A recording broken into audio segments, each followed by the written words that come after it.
So what's up guys, no? Ngayon maglalaro na naman tayo ng Grow a Garden, pero naka-voice mic lang ako ngayon kasi nag-off record muna ako kasi i-record ko lang yung mga importanteng pangyayari dito sa my garden ko. So yun lang guys, wag na natin patagalin to, no? So dito binuksan ko na yung bag egg last episode. So nakuha ko dito yung patay gutom na ant. Yan, patay gutom talaga yun eh. Ang bagal niyan mabusog. Kung makikita nyo dyan, may projectile ako kasi gagawa sana ako ng tutorial dun sa may action and stop, kaso gusto ko talaga maglaro ng Grow a Garden kaya Grow a Garden muna na record ko. So dyan tinignan ko kung may kwenta ba yung ant. So dyan nagtaka ako bakit may egg na blue. Tas yan may mga bago palang egg dyan. So marami na palang variant ng egg dyan. So dalawa lang naman yung bago dyan, yung rare egg tsaka yung mythical egg. Dito syempre binili ko yung rare egg para matry kung ano yung laman yan. So dyan pinakita dyan kung ano yung mga laman yan. So dyan nilapag ko na yung egg tapos 2 hours pa pala yun. Kaya syempre naglaro muna ako. So maya maya lang guys, no, binigyan ako dito ng babae ng Echo Frog. Echo Frog ba yun? Di ko alam eh. Ang alam ko Echo Frog yun. Syempre nag-thank you ako dyan kasi ang kapal naman mo kung hindi, di ba? Nakita ko siya dyan, pumapatong siya dyan sa mais. Siguro gusto niya yan, kaya kinuha ako para bigyan siya. So bago ko siya dyan mabigyan, nawala na siya, so never mind. So dyan tinignan ko kung anong kwenta ng frog, pero mas matakaw pa pala yan saan. So kinabukasan nga guys, na binuksan ko na yung egg dito. Kuha ko dito yung pig, no, sana hindi to patay gutom. Ito guys, nag-teleport akong gear shop para kumuha ng egg, kaso may nakita ko ditong cosmetics. Siguro panibagong update to, kaya binili ko dito lahat ng pwedeng bilhin. Tapos inilagay ko dito yung crate para tignan ko anong laman nito. Pinaglalagay ko yung mga cosmetic dyan, kaso hindi ko talaga maintindihan kung paano sila igalaw, kaya nag-search ako dito sa YouTube kung paano. Kaso wala talaga akong mahanap, kaya nag-grow a garden na lang ako ulit dito. Dito guys, naintindihan ko na kung paano to. So ibig sabihin, pipindutin mo lang tong yan dito sa taas, tapos pipisilin mo lang tong mga selection dito kung i-rotate mo siya or i-move. Tapos itong box, kukunin mo naman yun. So dito guys, bumalik ako sa ano tawag dito, cosmetic shop para bumili ng mga torch. So dito nag-decorate na ako ng garden ko, kaya gumanda na yung garden ko dyan. So pinapakain ko yung pet ko, tapos bigla-bigla na lang naggaganito, nag-automatic siya.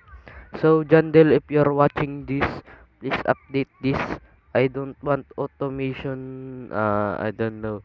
Basta, update this kasi it's so hard to feed pets if if I don't know.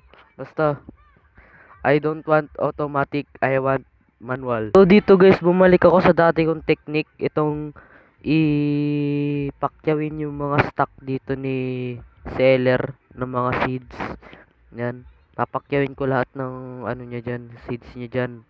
Kasi pumapangit na yung garden ko eh, wala nang kalaman-laman. So dyan, paulit-ulit lang din naman yung mga nangyayari, kaya in-speed ko na lang. Bukasan, naglaro na naman ako, ayan, ayan, di ba? In-speed ko na lang din ulit yan.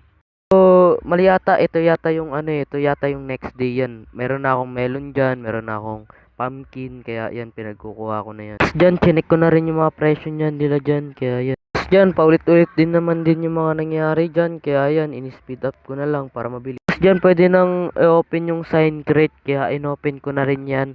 Tapos wala palang kwenta yan, tas ang alam ko 50 million yung bili ko dyan eh. Wala lang palang kwenta yan, may nakalagay lang pala dyang tawag dun, sign. Pwede na naman dapat sana ano na lang eh, pwede natin customize yung sign kasi wala naman palang kwenta yung nakalagay dyan. Ayun, nakalagay, smile on your camera. What? Pinakita ko ulit yung mga cosmetic, pinakita ko lang naman yung price dyan para malaman nyo kung gano'n yan kawalang kwenta. Pero pwede naman, marami kayong pwede gawin dyan kaya ng pagko-customize ng garden. So marami nagagandahan. So para sa akin, pangit yan. Pwede ka pala mag-expand dito ng farm mo. Bagong update lang din yun eh. Nakita ko yun sa TikTok. Yun na lang, bumalik ulit dito yung patay gutom na owl. Kasi akala ko wala na siya eh. Kaya pinapakyaw ko na lang lahat ng seeds dun. Kasi nung kahapon, nung nag-record ako, walang owl. Kaya yun. Kala ko wala na talaga, pinakyaw ko na lang lahat ng seeds, tas meron pa pala dyan. So dyan, paulit-ulit lang din naman ang nangyayari, kaya in-speed up ko na lang kasi wala naman kwenta yung pinagagawa. Yun lang guys, no? So, yun yung dahilan ko bakit ganito na itsura ko ng farm ko. So, yun lang guys. Tas may nakita rin pala akong apple seed, kaya binili ko na rin yung apple seed na yan, no?